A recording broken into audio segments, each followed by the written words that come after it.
Hey, Rebecca, thanks so much for joining us today. We're super excited to have you on the show. Thank you for having me. It's really exciting to be here. Yeah, awesome. Well, and before we dive into, the nitty-gritty and all the good questions, can you just give our listeners a little bit of a background of who you are, what you do? Sure. Yeah. My name is Rebecca Lynn Thomas Cole, and I am a trauma informed life coach certified through Moving the Human Spirit. I'm also a leadership expert, which I think just translates so nicely into this realm of parenting and leading a family. I was a single mom for a really long time, and so while I used my education and leadership in my job, it also has been very impactful in leading my family, especially when I was doing it alone for such a long time. I have three children. My oldest is 20 years old, and he went to school, did some of his classes at Mountain Point Academy. And then my daughter right now is 16. She's a senior, and she is doing some credit recovery with Mountain Point Academy. And so I have some intersection with Mountain Point Academy with my two children, the older ones. And then I do have a younger child, Howard, as well. And I got remarried about 2 years ago. And so there's just been a lot of flux over the last like 12 years, I think, for our family. And so I think, that brings us to today, where I've just gone through all of these really tremendous changes, gone through a lot of different things with my kids. Um, yeah, kind of run the gamut. My oldest son was also in a treatment facility for a couple months. And so we've just been through a lot. We've navigated a lot of really difficult obstacles and challenges. And, we're not through it all the way yet, but I would say we've made a lot of really great headway. And that's kind of what led me into the field I'm in now with the coaching and really wanting to help parents create brave spaces for their kids. Mm, I love that. So you talked a little bit about being a leadership expert and also a trauma-informed coach. People might be wondering, what the heck is that? What is a trauma-informed coach? I feel like most people have a pretty good grasp on leadership and things like that, but trauma-informed coach, tell us about that. What does that entail? Yeah, so there's, life coaching, there's business coaching, there's executive coaching, there's all these things. And then there's this trauma informed life coaching, which I think I was just doing a search. What would it take to be a life coach? And I stumbled upon trauma informed life coaching, and I did a little bit more digging because that was really intriguing to me. What does that mean? And what it means is that, just like any life coach, it is a partnership with their client to work towards building or creating something that the client really wants to create, whether that's changing habits or setting goals or creating a new routine, anything like that. But with the trauma informed component, it really is about being able to identify when trauma is showing up in the client's life. So it's still that same partnership, but a trauma informed coach is trained to understand what trauma does to the body, how the nervous system works and responds, seeing patterns that might be in someone's life because of trauma that they've experienced. And then the trauma informed coach can also work with that trauma the way it's showing up in the moment. So, not working to resolve the trauma, that's really, the field of like psychiatrists and counselors and therapists. So, we don't really do that, but it's being able to recognize it exists, do some emotional regulation maybe in the moment, really helping the client to be able to notice that it's happening in their life and then be, moving forward, helping them be able to recognize it and utilize those same tools. Mm. So still with that same life coaching relationship, maybe how to set goals and all that, but noticing that there is this other part that may be playing a role in maybe a lack of ability to create those new habits or new routines. Yeah, that's so fascinating. And, just as I've gotten into adulthood and had conversations with friends and seen life situations happen, it's like, wow, most of us have some form of trauma in our lives that are either Yes. preventing from, like you said, setting goals or, reaching that next level or, fear of holding us back, self-sabotaging, all that type of stuff. And so it's so fascinating that there's this branch of coaching that deals specifically with that to, like you said, kind of pinpoint how is this showing up in your body? How can you overcome this? How is this holding you back? And so Yeah.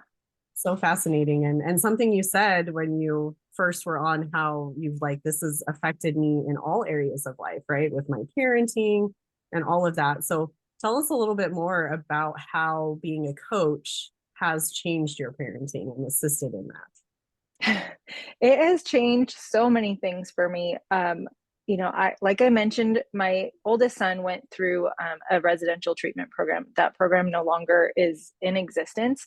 But there was a lot of discussion about trauma, and there was a parents weekend, and I did all this training there, as a parent participant, and they talked about big T trauma, little T trauma. And I was like, oh, this is so fascinating. Yes, my son has had trauma.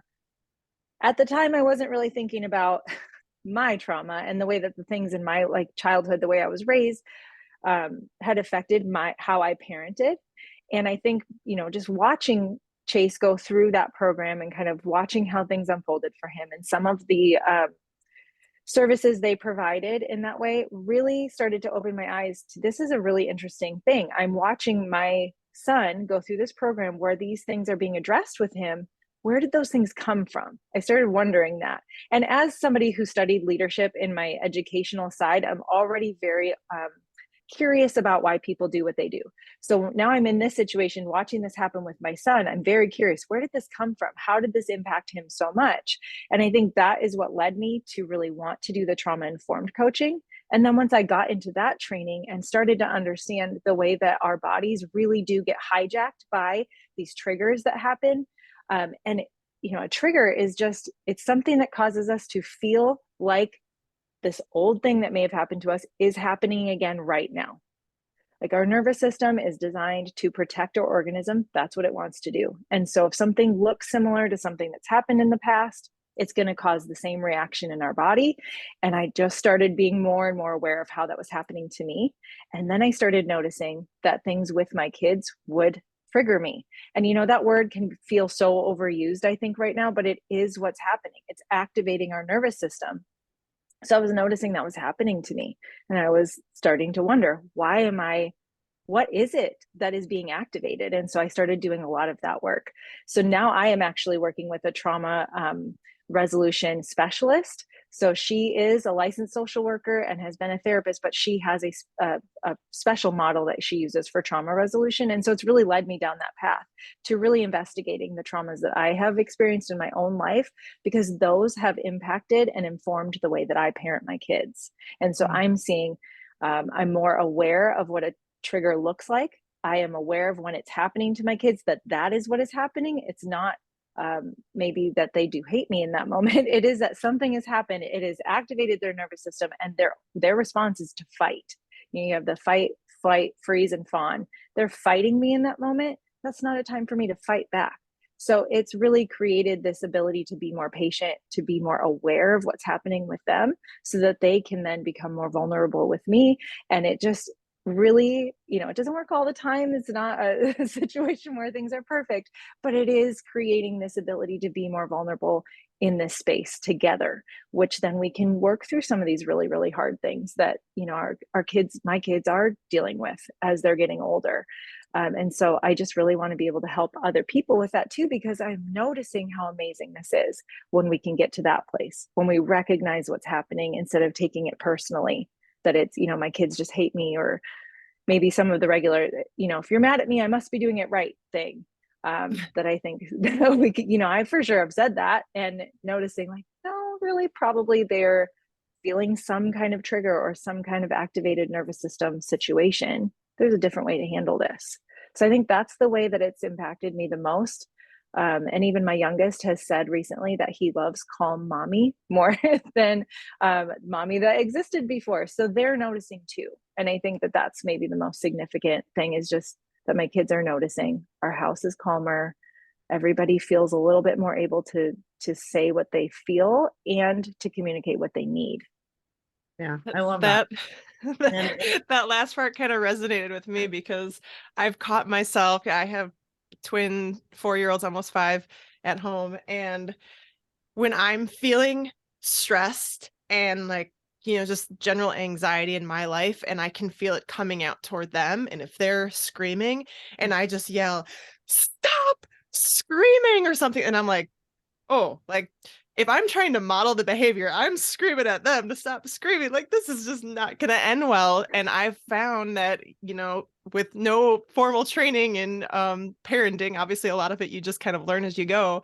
But when I can find that calm for myself and just just take a deep breath and be that way for them, it models it. And they're way more willing to be calm when I'm modeling that calm as well. So, but sometimes that's hard. It's hard to look within because you always want to just point at the child, right? Like, you're doing this, or you're causing me problems, or, you're misbehaving. Wait, what am I doing? What's my part in it? And Yeah. recognizing the fact that you recognize that you had your own trauma. We all have a little bit of that, I think. I love the term conscious parenting, because that's essentially what this is you've shifted to that state of conscious parenting. And it sounds like, Sarah, your experience too, like you're consciously aware of, oh, wow, I'm dysregulated.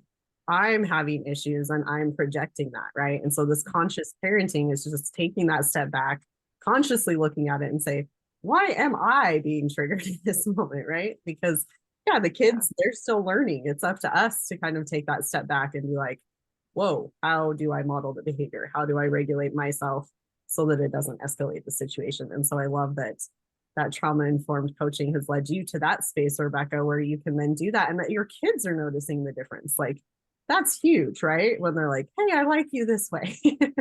Yes. And they actually like me. I'm not just mom, but they actually like me and want to have conversations with me and share things about their lives with me. That's a huge, huge shift. And it's been really, I cry sometimes out of like just the joy of that, like how things have changed so much in that way. I'm sure. Yeah. And so what are some ways then that you would suggest that parents can support their children or teenagers in those emotional situations? Yeah, I've tried a lot of different things, and the thing that seems to be working the best right now. So I have a 16-year-old daughter, like I mentioned, and I think I was a 16-year-old young woman in my life, and I honestly lately have been just recognizing, oh, this is what my parents had to, deal with with me. She's very, very similar to me, and you know, she, as a lot of teenagers do, believes that what she thinks is what is the reality. It is what is the truth. And she doesn't really want to hear an outside perspective. That is not something she's interested in the moment when things are maybe a little bit elevated, or a conversation might have, she's feeling a lot of feelings about a thing. And so a lot of times when it starts to get that way, I will tell her, I really want to hear what you have to say. It's really important to me to hear what you have to say about this. But right now, I don't think we're going to be able to have that kind of conversation. And so let's wait till we can, until we've maybe taken some deep breaths together. We use box breathing quite a lot. And maybe for people who aren't familiar with that, that is just 4 breaths in, holding it for 4 breath counts, breathing out, and then holding it for 4, and doing that a few times. So we'll maybe do that 3 or 4 times together. Do it with my youngest also. I think that's like the easiest one to do in a moment like that. Oftentimes, if I can, I will ask her if I can hug her, but I always ask because that might actually make it worse. And so I've become very aware that maybe for me, it would make me feel better in the moment if I could hug her, but that's not going to help her. And so really it is putting aside a lot of what I might need in the moment so that her needs are being met. And those are the like very basic needs. Does she feel safe? Does she feel like she's being heard? Not correcting her, and certainly not trying to fix it in the moment. Sometimes I might ask, are you looking for a solution, or do you just want to vent right now? And I think that is a really important thing to ask, because she's 16. She's going to be an adult soon. She is a maybe not fully formed person quite yet. There's parts of the brain that aren't really fully developed until we're like 27 years old, but she knows what she's thinking. She knows what she's feeling. She knows what she needs. She doesn't need me to tell her what those things are. And so just being a lot more aware of that. And on the side for me, it is doing the work in between times, right? So that when that happens, I'm prepared to be who she needs me to be for her in that moment. I can't just hope that when we get to that moment, I'll be ready to do those things. I have to actually do the work in between time so that I can be ready to do those things for her. And I think that's been the biggest thing is, working on what triggers me, working on what is getting me to a place of frustration or inability to listen, so that I can recognize that that's what's happening with me in those moments as well. really growing my own self-awareness as a person and what is happening in my own body and my own nervous system in those moments. I think that has made the biggest difference. I think it becomes a lot more intuitive when I've done more of the work so that I can remain regulated, then I'm more capable of doing what she needs and hearing her. I love that. Yeah. And it's like conscious effort, right? It's the work in between, like you said. And I think that question is so powerful.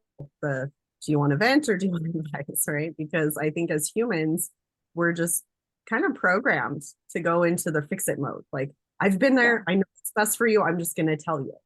And you're right. That's not always the best way to handle it because, it's kind of like you show a man to fish, or what is that phrase? What's that saying? You give a man a fish. Anyway, you get what eats you for can one feed him day. for a day, Yeah. right? Teach him to fish, there's right? some saying, and then teach them to fish, and they'll eat for a lifetime, right? It's, do you solve it in a moment, or do you help assist them to have those skills to then learn how to regulate themselves later? And it's for sure the harder job to teach, right, and model, because you mentioned it, you're having to consciously do that effort and the work in between. And as a parent, that's hard, because you have your own stuff going on, plus dealing with your kids' stuff and all the things. But in the long run, it ultimately helps your children be more regulated overall.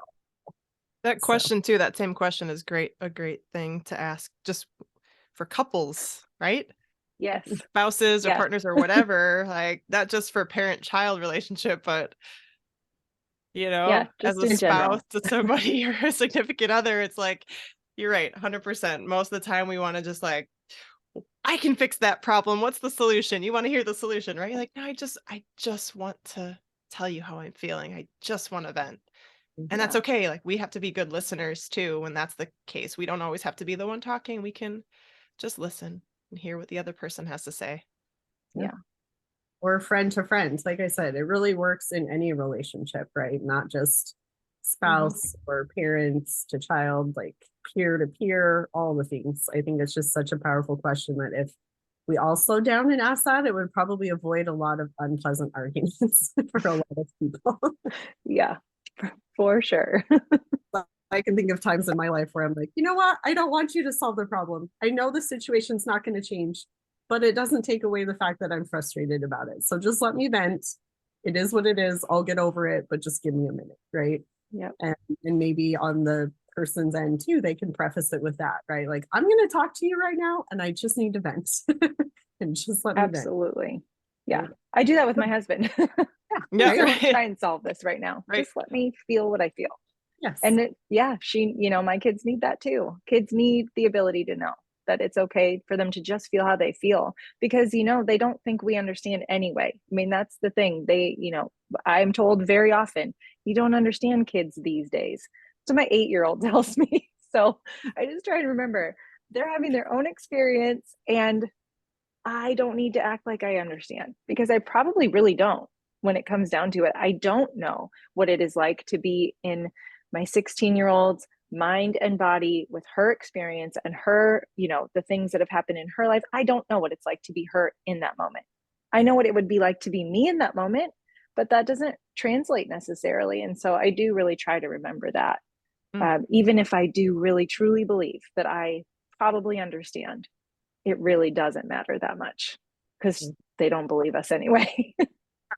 Well, but I feel like there's power in that too, because you're giving them space to feel what they're feeling and kind of validating that, like, hey, it's okay that you're feeling this. It's okay that you're frustrated. You're human. Congratulations. You're feeling emotions. I remember growing up, for me, it was more, well, you just want to be happy. You want to be happy. And so you avoided any negative emotion. But it's like, that only gets you so far, right? Like, you have to feel the feels, as they say.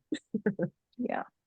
And I do feel like there are probably quite a few of our parents, just the nature of who that we, the type of students that we work with, the families that we work with. So many of our families are struggling with trauma in their lives, and a lot of our parents are going to be in the exact same boat, Rebecca, as you. So this is such an important conversation, because I've had so many conversations with parents on the phone, And we're just the academic side of things, right? Like we work closely with residential treatment centers and things like that. Yeah. But sometimes I can just tell that parents are struggling by the conversation. I don't even have to ask. And I have parents just pouring out their hearts. And it's just like, holy cow, I'm not a therapist, but like Right. I'll listen to you, but holy smokes. Like, this is a really important topic because, oh man, it's just, you just feel the hurt and the pain that some of our students are going through, and the parents are going through that in the exact same way right alongside their students, because when your child is hurting, that makes you hurt as well as a parent, Yeah. especially if you as a parent have unresolved issues with your own trauma in your own lives. So it's a lot. Yeah, and actually thinking about that, when Chase was at Mountain Point and he had, I think just come out of Fire Mountain, which was in Colorado, and that's how we found you. So Sarah, you and I have talked many, many times. I am certain I was one of those parents that would just tell you stuff because I don't know how to help my child. I don't know how to help him get through this school. He really struggled to get through the academic part. There's a lot in there. He still struggles with some of those things. He has anxiety and there's a lot of stuff, there's a lot of trauma. I didn't understand what was happening. And I do remember in that parents weekend, there was the director of that program and then like the creator of the program. So they were doing this dual training thing. And I remember them saying in there that this is like a whole system healing needs to happen, that the child that's in this program, the child that may be in, doing the academic portion at Mountain Point, they are not the only person in the system that needs help. The whole system needs help. This is a whole system thing. It isn't about this one student, because the student is a product of their environment, and the environment is, encompasses maybe an entire family with a lot of different people. So everybody is involved. Everybody has to do their own work. Otherwise, it's not going to work. It's not going to matter how much work the student does if their support system isn't also doing the work. And I see the impact of that looking back at Chase's time there and how different that is from my daughter's experience now. I thought I was being this really great support system to my son because I had him in these programs and I had him associated with the right people, with, these great programs that were very, very helpful to him, but I was not doing the work at the time. And I see how important it is now that I am doing the work. So it's been very interesting for me to be able to see my two kids are very, very different, but I think there's a huge difference now because I am doing so much of the work. It is impacting my daughter in a different way, in a more positive way. And I have a regret about that. I really do. I wish that I had known these things when Chase was there. I think things could have been different for him in some ways. Now, Chase is who he is, and he's going to have to make his own decisions. And, we all are responsible for the choices we make and all of that. But why not make it easier for them by doing the work ourselves as parents? That's how I look at it now. That is so true. And I've had conversations with families when students are transitioning back home from residential treatment, and we sadly see students that will graduate from a program and then within a matter of several months, they're back. So why is that? Why is it that a student can do so well in that controlled environment in residential treatment and they go back home and it all falls apart? But I think it's exactly to the point that you were just saying, is that they're going back into maybe that old environment where they have changed or they've learned tools to cope with things that they're experiencing. But as soon as you put them back in that old environment that they're used to, where nothing else has changed, my family's the same, my friends are the same. That's a lot for a child or an adolescent, a teenager, to come back into that and try to remember all the things that they learned in residential. So it's if the parents aren't doing the work and welcoming the student back home into an environment that supports everything that the student has been working on, that's a big ask for a teenager, right? Absolutely. I remember, so in my very younger years, so we're talking 20 years ago, I went into treatment myself, and I remember at the time them telling me nothing about your life will change if you go back to the same people, places, and things. So if you're around the same people you're around, and I'm sure you've heard this, you're around the same places, you're around the same people, you're around the same things, you will go back to being the same as you were. And so if we're going to put our kids in these programs, or we're going to put our kids through, things that are going to help them so tremendously, to ask them to come back to the same people, places, and things, which includes us, it is only going to, make it easier for them to go back to how it was before. And so in order to help them, we really do need to not become different people. We're still going to be who we are, but help it be a different place. Help us be, help them be this improved version of themselves by being improved version of ourselves. People, places, and things make a huge impact on whether things continue in a positive direction or not. And I know that that's true for me. When I did that, I cut out everybody in my life because I had to. And that made a huge difference. It helped me continue on in forward progression, forward movement, positive action. But if everything had stayed the same, I can't say that that would have been true. Yeah. Well, and that's the hard part of doing the work, right? Is you are potentially going to have to sever relationships or places or things that are not good for you. And as humans, we want to do the easy route. Like our brain is there saying, no, this is easier, just do this, right? Change is what's harder. And so for a lot of those parents listening, thinking, oh man, how am I ever going to change, the environment for my kid? Or how am I going to make this work? Because it's a concentrated effort of the whole family unit, everybody working together. Hard truths are going to be confronted by everybody, right? It's looking in that mirror and saying, oh, I have to improve. I need to fix this, right? And that's kind of the scary, vulnerable part for a lot of parents that are maybe on this journey with their kids that are in treatment. And so for some of those parents maybe listening who are in a similar situation to you, Rebecca, what are some maybe one or two tools that you would recommend for those parents to assist them on this journey? I think number one, learning regulation techniques. I talked about box breathing before. I think really getting an understanding for what it means to be emotionally dysregulated. And so box breathing is an easy one. The Calm app, for meditation and things like that. I think that is an easy win because it's so easy to access on our phones. Doing it together, making it a habit. I know it's so incredibly difficult to start new habits sometimes, but if a child is coming out of a treatment program and that can be started right away, now you're just starting a habit from this new situation anyway. They're newly home. This is a new thing that we can, commit to doing together. So I think that's an easy win. I think a couple other tools that are going to be incredibly beneficial. Coaching is always great because it really is about the here and now and moving forward. So there is this part where you're not really diving into the past. Maybe in treatment, the child did dive a lot into the past. So coaching is about the here and now, creating new habits, how to move forward in a positive way. Therapy for the parent, I think, is really super important.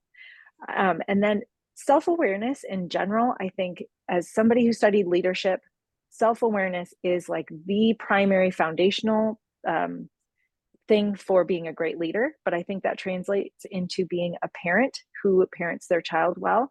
I think it translates into being a good friend. The more self-aware we are as a person, the more we can interact in the world around us in more productive and healthier ways. So one of the tools that I really love in that realm is the Enneagram.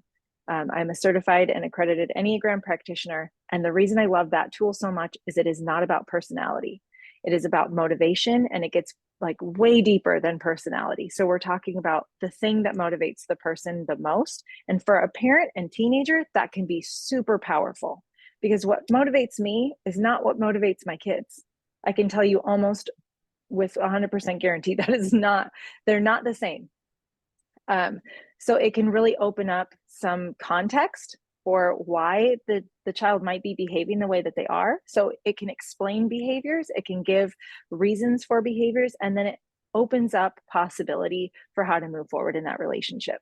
So Enneagram in our family has been a huge help. With Chase, I know what's motivating him. And so I don't have to wonder, why is he, going to do the easier thing, or in this situation, he might not want to have a conversation. He's a peacemaker. He wants it to be peaceful. So I have to kind of push for the more, difficult conversations with him and remind him that he's safe and it's okay if things get a little bit, I get a little bit frustrated. That's okay. That doesn't mean that there isn't still this foundation of love and, safety here. It's okay to have this conversation, but knowing that helps because now I understand why he wants to cut off the conversation. It isn't because he's being disrespectful to me or doesn't want to have a relationship with me. He wants to feel peace. So we can start to, with that knowledge, we can interact then in a better way. We're able to account for what might be going on underneath the surface of those behaviors, which is what is going to cause the most change, in the grand scheme of things, is really understanding where those behaviors come from. That's how all that treatment works also, is figuring out where these things come from. So when we can have using a tool like the Enneagram to know that, I think it just sets the stage for a richer relationship and more possibility of having these more difficult conversations or moving, into these new habits and new routines. It just creates so much context and so much possibility for that. So I know that was a long answer. Those were a lot of tools, but I love it. Breathing, number one, breathing exercises, I think is the quickest win.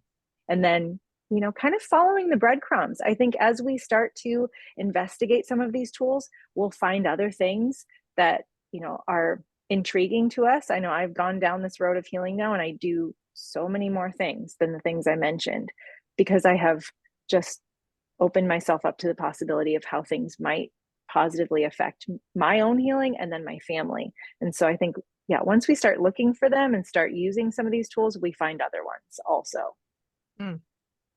That's good stuff. One thing I'm curious to know your thoughts on. There are maybe certain pressures from parents to parent a certain way or do things a certain way. Everyone has opinions. I mean, just for me, like I even mentioned the thought of homeschooling my kids. Why would you want to do that? Why? Well, you have to send them to school. There's so many opinions out there. And if we have a close circle of friends or family, and, we really take all of that information and feedback that we're getting from our inner circle to heart. And maybe we have a certain idea on how we should be parenting our child because maybe they're just different from the average child. And how do you navigate that? How do you navigate differing thoughts and opinions on how one should be parenting their child versus how it actually plays out in your own life? Yeah, that has been an ongoing struggle. Sarah, Chase, so he is one of these kids that he's so sweet, he's so nice, but he is just not like other kids. He has his ideas of what he wants his life to be like, and he's going to do that, and it has always been that way. I remember in 5th grade one time, it was May, and he wore a Santa hat to school. That's a silly example, but just random stuff that was like, why are we doing this? Why does everything seem so different? But then he went to, during COVID, actually, it was like April of 2020, so he went to this Fire Mountain Academy. It was an amazing thing. I'm so glad we did that. And he now is at the point where he's like, I'm so glad we did that. It was a little struggle for a little while, but I saw how positively that impacted his life. And I think at that point, I was just like, why have I worried so much about what other people have thought about what I was doing with my kid? He's my kid. I know him.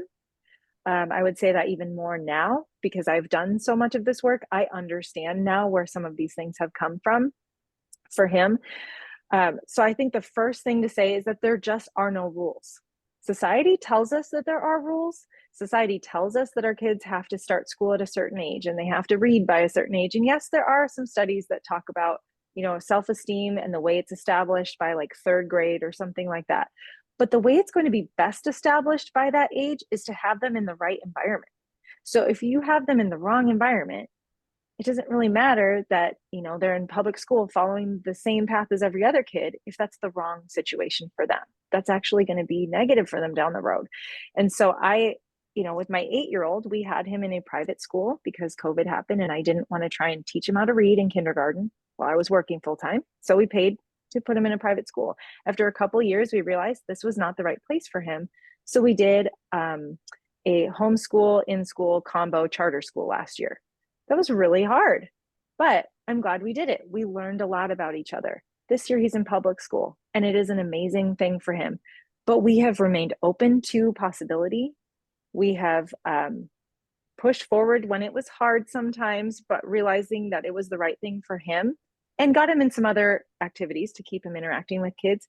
But it's about knowing our kids. Like, that's kind of the bottom line. There aren't any rules. We just have to know who our kids are. And when our friends do say things like, why would you do that? Because I had that experience very recently, was actually talking to my husband about it this morning. It's knowing that you know what is right for your kids. And especially if you know that you have taken in all the information and you are really, what the right thing is. I think this is the thing, as people also, we kind of get caught up in this idea of what it's supposed to look like, right? We go to school, we go to college, we get this job, whatever. I'm an elder millennial. And I think we're as kind of realizing that the story we were sold isn't really the truth. It kind of put us in some maybe tough situations. I owe a lot of money for my student debt. I am one of those people that owns a lot of money. Was that a good move for me to do that? I don't know. It was what I was told to do. So now I'm, dealing with the ramifications of that. Would I tell Chase to do that? No way, because I know him. And so I would never encourage him to go and sign up for school and spend all this money when he's not even sure who he is yet. He's 20. I didn't know who I was either. So, knowing our kids and learning to trust our own intuition, I think, is a huge thing. And if we aren't sure we can trust our intuition, doing the work to learn how to trust our intuition, and not looking to everybody else. I think getting wise counsel from our friends and the people that are in our lives is important. I think asking them, what do you think? I'm thinking of doing this with my kid. Here's why. With somebody that you trust and this is not something I would do with everybody, but somebody that you trust and loves your kid, has their best interest at heart, and understands that there are no rules about this. You don't have to do everything like everybody else. I would totally do that. Asking for wise counsel from the people around me. But ultimately, the decision is mine. And now, like my 16-year-old daughter, she's part of it. I'm not making the decision for her. She is absolutely involved in the decisions we make about her scholastic life and our life in general as a family. We all are part of that. My husband and I are not just making the rules. They are all involved because they're people, they're human beings. And so we feel like that's really important that they're involved. So the public school change this year, Howard was very involved in making that decision. Even though he's 8, it matters to me what he thinks about doing that because he's the one who has to go every day. So again, I know a long answer, but it really is like learning to just trust that we know. And it can be lonely. I don't want to ignore that part. I have cried many, many times about why my kids can't just be like everybody else's. But my kids are also so authentic and genuine and caring and kind people who have boundaries and who are able to communicate their needs. Not perfectly, none of us are, but we're working on it. And so I'm not really worried about who they're going to be when they're 25 and 30 years old. And I don't think that they will have the same kind of need to investigate what happened in their life when they're 45, because we are like feeling the feelings and doing all this work now. So I'm hoping and optimistic that it will be different for them, because I'm trying to be what I needed when I was their age to them. I love that. And I think just by talking, I'm like, wow, that by default will build confidence in your children, right? Like they're involved in the decisions. They're a part of the conversation. It's not just that old generation's way of, well, because I said so, that's why you're going to do it, right? It's they're learning the cognitive abilities and the critical thinking of, well, yeah, why does this choice matter? Or why does this make sense to do it this way? And I think asking those questions early on, like you said, are just going to help them be that much further ahead in their 30s and 40s when they're adults and maybe have their own families where they're then passing that on, right? Stopping that generational trauma that's getting passed. It's like doing the work and helping to curb that. So I love that, because some of these skills I'm like, I wish I had known some of this when I was 20, right? Like I wish I had XYZ skill, or I knew how to handle this a little better, because then it would have helped with my own life and decisions and all the things that I've had to deal with, right? So I love that you're instilling it early. And so parents, take note. It's hard work now, but it will pay off in the long run. And I just want to also say, it was not always like this. You know, I was the parent who was like, because I said so.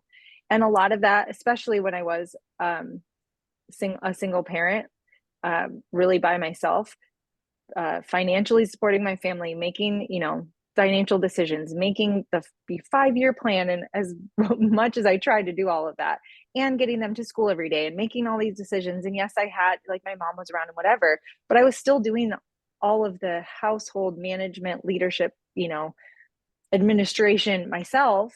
That's a lot to ask one person to do. And so I have, you know, just this gigantic compassion for single parents, because I was one. I also didn't understand how to like make the time to be that more compassionate parent, or more conscious parent, because things were just moving all the time. I also wasn't raised that way. And so, you know, making this move now into this place, I guess I just want to say it is possible, you know, for anybody who's like, well, this is how I've done this for so long. Me too. I did a lot of things that I look back and say, wow, I could have done that so differently. And maybe things would have been different had I, you know, been a little bit more compassionate, or allowed a little bit more feedback, instead of just saying, you know, well, this is what we're going to do, and this is why we're going to do it, and not even maybe explaining it. You know, Chase had a lot of ideas, and I squashed a lot of them when he was a kid. And I try and, you know, now it's a lot different with him, but I was a parent who had none of these skills for a really, really long time. I loved my kids. I parented exactly like I was parented, though. And I didn't want to do that anymore, because I saw what it was doing to me. The amount of regret I had constantly about the way I behaved and the way that I spoke to my kids. And, you know, I've seen a lot of memes about like moms screaming at their kids and then feeling terrible after. That was me every day. And doing the work, and I don't have to feel like that all the time anymore. Totally worth it. Totally worth it. Well, and kudos to you for taking that journey, because I know it's not easy. Like I said, it's that looking in the mirror and recognizing the parts of, oh, I don't like this about myself, and oh, it's going to take some effort to change that. So kudos to you for doing that and doing the work, because it is hard, and it is easier to just say, nope, I'll just be who I've been, and good luck, kids, right? Right. So I love that you're doing that, and thank you for sharing, because I think anybody can benefit from this, right? Not just parent to child relationships, but spouse to partner, like, you know, all the things that can affect all of your relationships in a positive way if you're just more conscious of your behavior and your trauma, and being the best you can be without blaming it on someone else. Yes. Yeah. So awesome. Well, Rebecca, where can people find you if they're interested in getting some trauma-informed coaching, or just want your support or have questions? Yeah, so my website is www.RebL Coaching. My Instagram is at RebL Coaching, RebL Coaching. And then I am on LinkedIn. So Rebecca Thomas Cole, if you Google that, you'll find me on LinkedIn. And yeah, I'm on Instagram most of the time. That's probably where I spend the majority of my time. I don't do TikTok. That was a little bit too complicated for me. I should get my 16-year-old to help. But Instagram I can do. And then they could email me also, rebl@rebelcoaching.com is another way to get a hold of me. So pretty everywhere and easy to get a hold of if somebody has questions, even just to find out more about breathing activities or to understand what it means, you know, to be emotionally regulated. I love talking about this stuff with anybody who wants to listen. So I will gladly answer emails, DMs in my Instagram. Yep. I love it. And I Awesome. love the name. It's like, it's a total play on your name, but the RebL thing, it's like, it's so cool. It's such a great name. So good job on that. Well, I always joke, my parents, you know, I was such a rebellious teenager. I'm like, well, you named me that, so it's your fault. You know, they say it's in the name. So Rebecca Lynn, and I just took the RebL and went with it. I love it. Yeah. Awesome. Well, thanks so much for joining us today, Rebecca, and we'll chat soon. Yeah, thanks for having me. Of course. Thanks for being here. Bye.